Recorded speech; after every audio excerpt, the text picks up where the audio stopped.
This machine does something I thought was impossible. It puts $4,000 level espresso technology into what looks like a Breville with a built-in grinder. After more than 200 shots over the last 10 weeks, it's completely changed how I think about what's achievable from a home espresso machine. But here's the problem. Everything about the story feels wrong. The branding claims it's designed by a famous Parisian restaurant. The manual is entirely in Chinese and the app kind of connects through WeChat. But when I dug into the patents, I actually did find cutting-edge pressure profiling technology that predates some of the biggest releases of this year. So either this represents the biggest disruption in home espresso for a very long time, or it's an elaborate marketing exercise that just happens to make incredible coffee. This is Lassen X from Maxim's Espresso, and testing it has been one of the most confusing and rewarding experiences I've had with any espresso machine. So first, I should say there are two things stopping me from claiming this is a definitive review. First, the missing price is obvious. We still don't know what the exact retail price is going to be, and the price and where it kind of places it in the market, that's really crucial context for review. Secondly, this machine is so feature-packed that it's kind of hard to do it justice and test every little detail. And then at the same time, I didn't receive an English manual for it, only one in Chinese. So there might be some things that I have missed. As mentioned, the machine is kind of insane feature-wise, but branding-wise, it's also a bit bonkers. The device is sold by a new player on the scene called Maxim's Espresso, but Maxim's is also a famous old restaurant in Paris, and the kind of backstory that the machine comes with is that the restaurant is now venturing into espresso machines. And when you get the machine, there's even a little booklet explaining the long and complicated history of Maxim's restaurant. So to get an idea of what kind of place Maxim's is, imagine the prototype of an old French bistro. You have some Art Deco vibes, you have philosophers, designers smoking Gauloise cigarettes, and then you pretty much have the right impression. Except that the more accurate story about Maxim's, when you do a little bit of research, is that they ran into financial trouble a long time ago, all the way back in the 70s and 80s, and then they got bought by a fashion mogul and businessman named Pierre Cardin. And I think if you see the Cardin name, you might think about fashion, but actually he was also kind of notorious for being the first fashion designer to really sell out on a massive global scale. So he bought the restaurant during this sell-out phase and quickly turned it into more of a franchise, opening restaurants in places like US, China, Mexico, and even opening airport restaurants and putting the Maxim's name on private label products. If you search eBay for Maxim's Paris, you'll find perfumes, ashtrays, nightgowns, plates, basically anything you can slap a logo on, they have done it. So with that back history in mind, I don't really buy the idea that a group of French foodies and designers in Paris are sitting around a long table designing this thing from the bottom up. They also have this thing on their website claiming that the design is inspired by a French car from the 1950s, which is why it also comes in a very bright blue color on some of the other versions. But to me, it's just pretty clear that this is a Chinese brand that has some kind of licensing deal with Maxim's. And I think the whole thing is just a little bit absurd because French bistro culture and espresso innovation don't really have any common history, at least as far as I know. If there are any French people watching this, then please correct me. Anyway, as mentioned, this machine can do stuff like automated pressure profiles, but you also have built-in predictive scales, you have infrared sensors. So I'd probably prefer if this was just marketed as a Chinese startup with some really advanced technology, rather than trying to spin this whole Francophile, gourmet, fine dining narrative around it. There are also small breadcrumbs here and there that kind of indicate that this is more Chinese than French. For example, as mentioned, the manual is in Chinese. If you try to download the app that comes with it, it also links you into some kind of Chinese universe. And then when you actually search for the brand name in Chinese business registries, you do find patents related to the machine and how it actually works. And it's pretty interesting because there's seriously a lot of fantastic tech inside it. I have to admit, during the last months of testing it, I've had really a lot of great fun and some really good shots. So I think it could stand on its own. It doesn't really need a special backstory. So quick overview. This is not really a dual boiler. It's also not a single boiler. It's more like a unique hybrid system. You could say it's similar in concept to what Fellow is doing with their new espresso machine. Based on the patents, the way it works is water is first preheated in a coil, and then it's fed into a small boiler-like chamber, and that's where temperature is stabilized, and a vibration pump and a set of electronically controlled valves, including an electronic pressure relief valve. They kind of operate together to manage the pressure, and then they can also bleed off water when it's needed, and that's what allows the machine to do this advanced kind of pressure profiling. And these patents were filed in 2022 and 2023, so this also predates Fellow's design, which sounds kind of similar. But let's get into some of the highlights. So first, you have the built-in grinder here, and it has weight-based dosing, which is quite convenient, and it's been quite accurate in my testing. Usually it's within 0.1 to 0.2 grams of the target dose. So basically the grinder has a built-in scale that measures your portafilter and also predicts when to cut off the grinding, so it stops just a little bit before hitting the dose, and it does this really well. You can program 2 different profiles, say for a single and a double shot. You can also adjust the RPM between 300 and 650 RPMs. And when you move the grinder dial, you get a number displayed to connect it to that kind of wheel on the side. And that makes dialing in a lot easier since you have a reference point that is a number.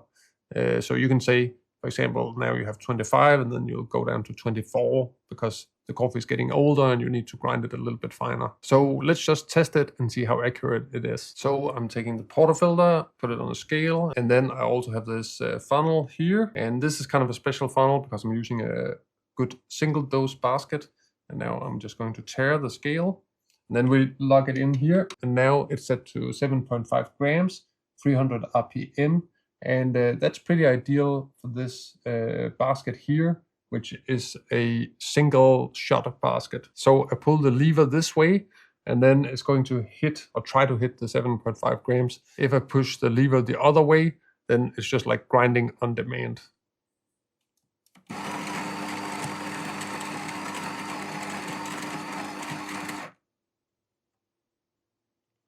Okay, and now it says 7.7, 7.6, 7.5. So let's see what it actually is.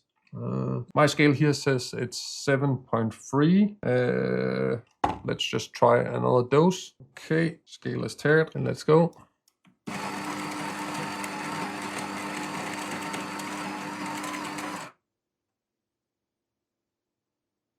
7.4 it says now. So, and now it rounds up to 7.5. So I'm not sure why it does this. And here on the scale it says 7.4 now. So it was a little bit more accurate than previously. So let's just try one more and see if it's getting even better.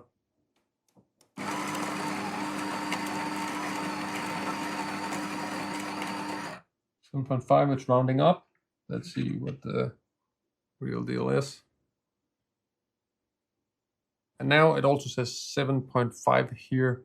So I think there is some kind of like intelligent thing going on where it gets closer and closer. This kind of like prediction mode seems to work better. But in my testing, it's been a bit like this. So there hasn't been any like really bad cases.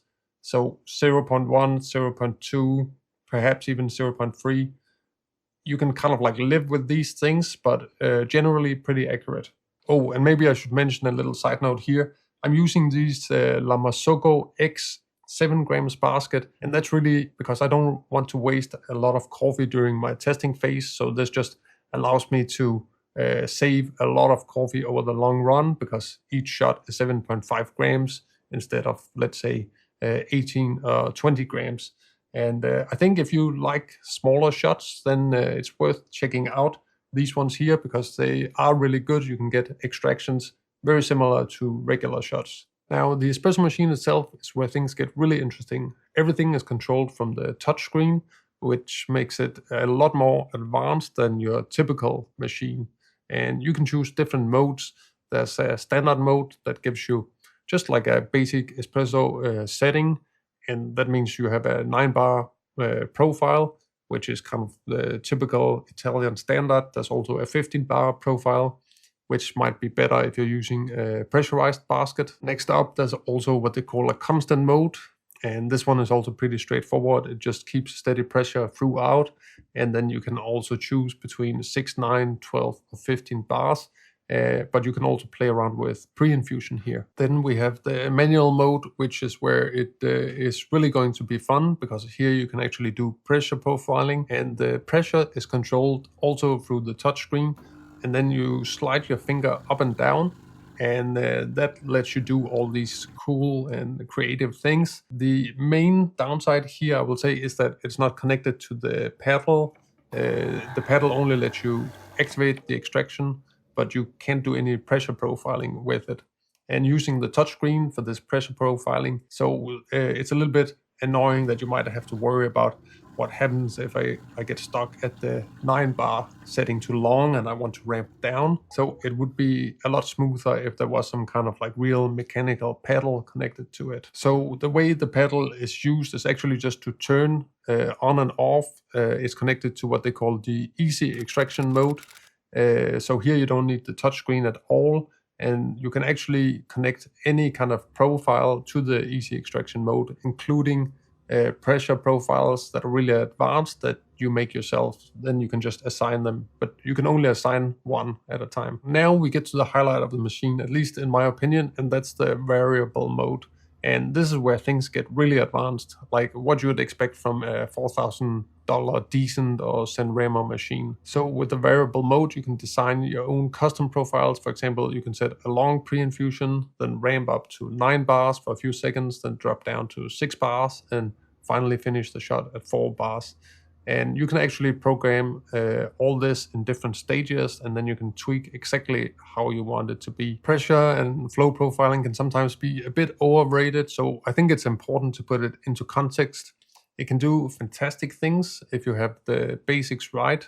So if you already got a good grinder, you got relatively fresh, good beans, you got probably dialed in water chemistry, and you also got a machine with stable brew temperature, then profiling is that last fifth element that can really take your shots to the next level. And just a short little reminder here, if you still haven't fixed your water, then I do have special training where I simplify all this complicated stuff for you, so you can just jump ahead and save many hours, even months, or probably even years.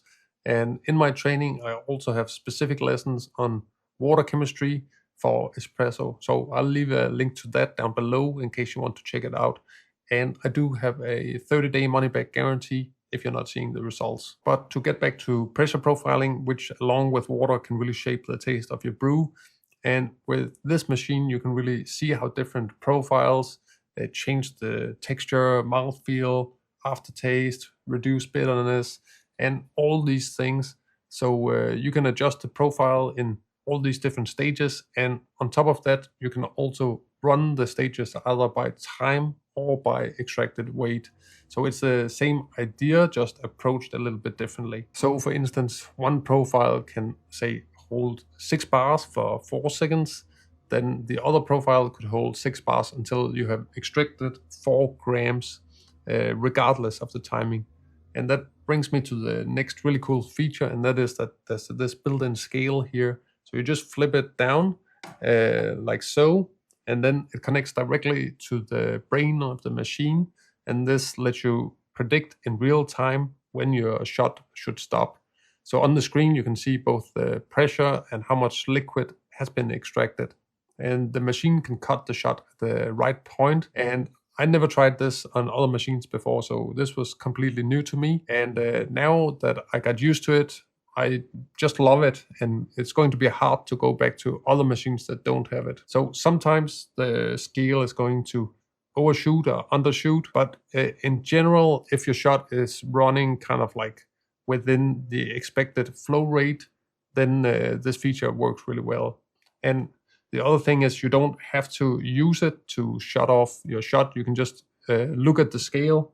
It connects to the screen, and then you can finish your shot manually by pressing on the screen. But it's actually not only the grinder and the espresso modes that are kind of advanced. The steam wand is also clever because it has a built-in infrared sensor, and that measures the temperature in real time, and then it will shut off automatically when your milk reaches the target temperature. So let's say you want 60 degrees Celsius for your milk, you just set it, and then it will stop right there. And you can also control how powerful the steam is. And this machine, it delivers quite strong steam if you want it to. Personally, I'm a little bit more of an amateur when it comes to everything milk related, so I usually just dial it back so it's easier to control. In my testing, the milk steam is really dry. I'm seeing about 5.5 to 7.5% water weight added to the milk. So if I'm steaming 200 milliliters, then I might see 11 or 15 grams added. As for the infrared sensor, I tried to test how accurate it is, and you can see some of that data here. So most of the shots land right at that 60 degrees Celsius, plus or minus 1. Then there are some outliers, as you can also see, and I think there were a few different explanations for this. So some of these steaming sessions here, I was steaming water with a drop of detergent added, and that's kind of a beginner trick. So you can practice steaming without wasting a lot of milk. But what I think happened was that the bubbles became quite large, and then the infrared sensor, because it's reading the temperature at the top of the surface, then it was reading the temperature of the bubble and not the exact temperature of the liquid. And that kind of caused it to overheat. But when I just steamed water and added a little bit of milk for color, it was accurate. So this temperature sensor is a bit different from the ones used in Breville machines, where they sometimes sit in the drip tray and then they measure the temperature of the jug, or they will put a real probe inside a steam wand. So I guess there are pros and cons to different methods, but unless you make these really big bubbles or foam layers, then this should be very accurate. If you want to make super frothy milk, maybe you should just adjust the temperature so it shuts off at 5 or 10 degrees lower, so you don't risk kind of like boiling your milk. What a lot of people normally do when they're steaming is that they're just like going by hand feeling, touching the jug when it's too hot. And I'm pretty sure this infrared sensor is going to be a lot more accurate in the long run. There's also a hot water pipe that dispenses water for Americanos, and you can preset the exact amount from 50 to 200 milliliters.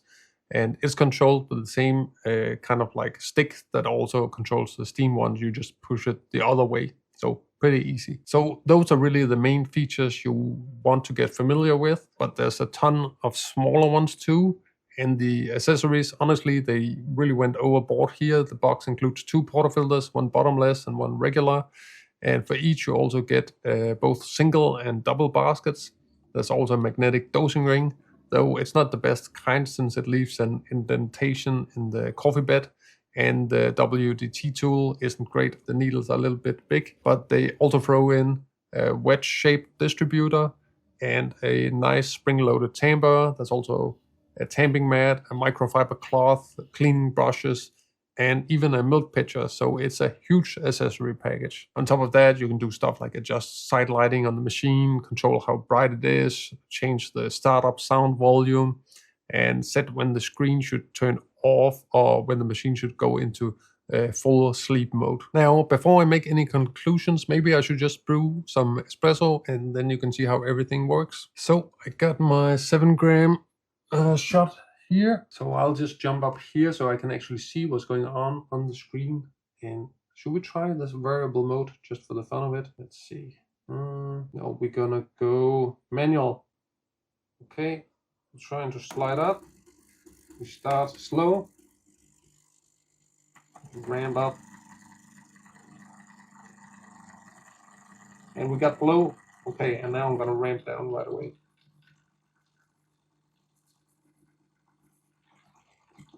Now ramp down even more. Okay, and we got our full yield, 17.6 grams. Let's take a look. Yeah, not bad for standing here out of the frame. And then let's see when we can get going.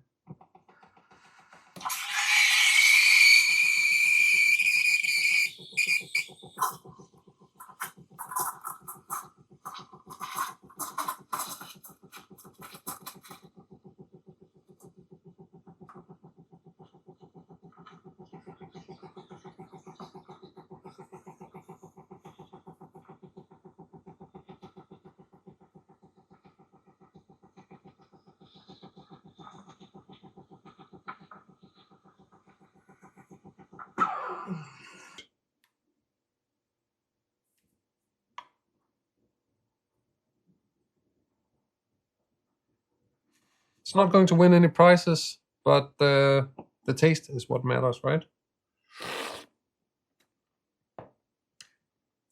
Yeah, totally fine. But all this advanced tech does raise an obvious question, and that is, if it's this good, why am I not telling everyone to rush out and buy it immediately? Well, there are several things. We can start with the construction. So the water tank is in a weird location, hidden here beneath the drip tray.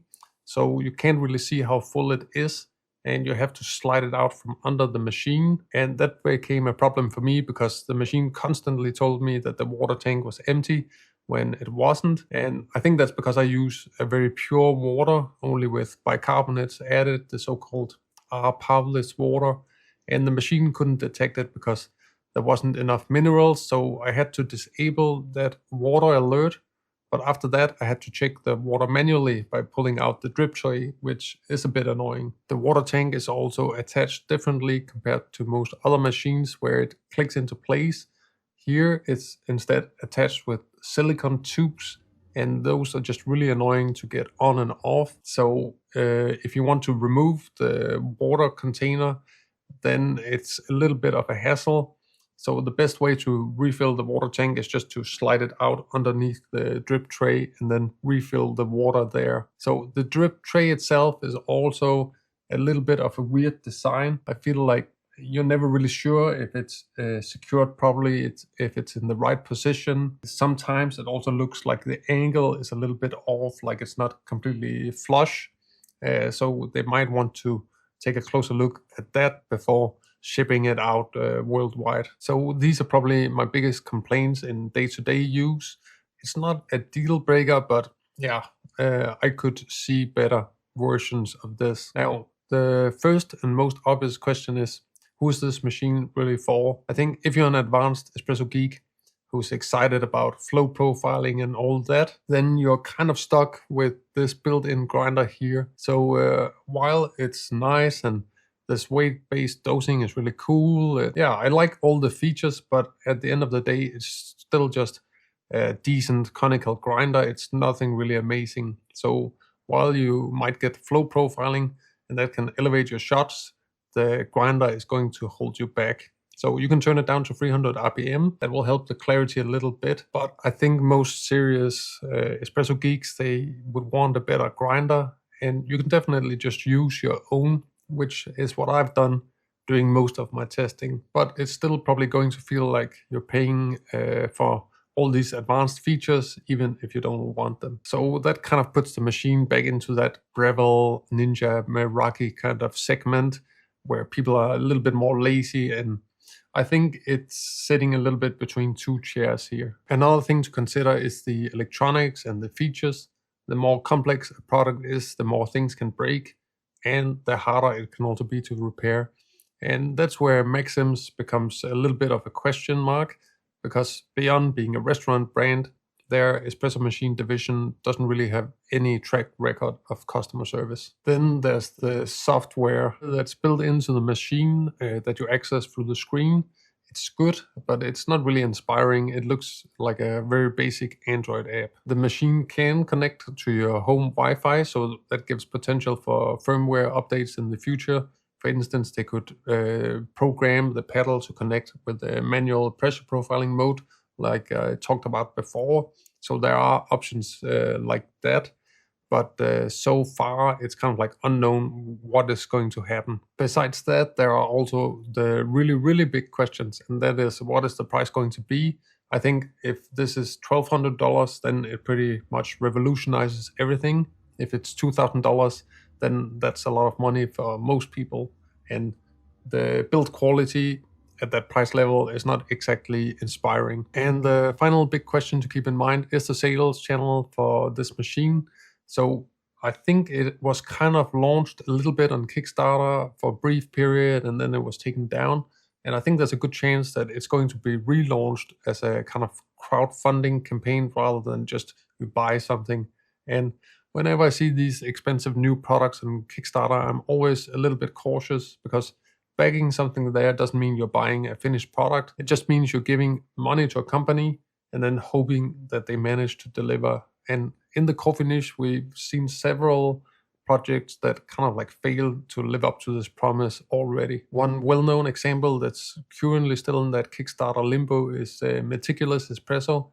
And they launched a couple of years ago, and the founder was very visible in the coffee community, attending festivals, really engaging online and with content creators. And they were clearly working hard to create some hype around the product, but also it seems like they really wanted to make a good product.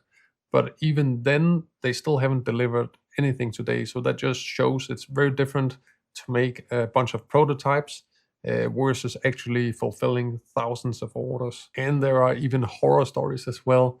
Back a very long time ago, when I had just started this YouTube channel, I got a test unit from a company called X-Bar, and they made a manual espresso machine. I never ended up reviewing it because I just didn't really like the product, but later it turned out that the products never got delivered to all the baggers, and the founders just ghosted everyone. So Kickstarters, I would only do it if you can afford to lose the money. It's a little bit like investing in a meme coin or something like that. But overall, I think the technology here is fantastic. The design and form factor, I'm less keen on that, but the espresso and technology is just so good that it will stay on my kitchen counter. Normally, I'd use something like a Breville dual boiler or manual lever, but these just seem a little bit antiquated compared to this. So I don't love the look of the machine, but I do love how good coffee it makes and how I can tweak every small detail. So if this is the future of espresso, I'm totally into it.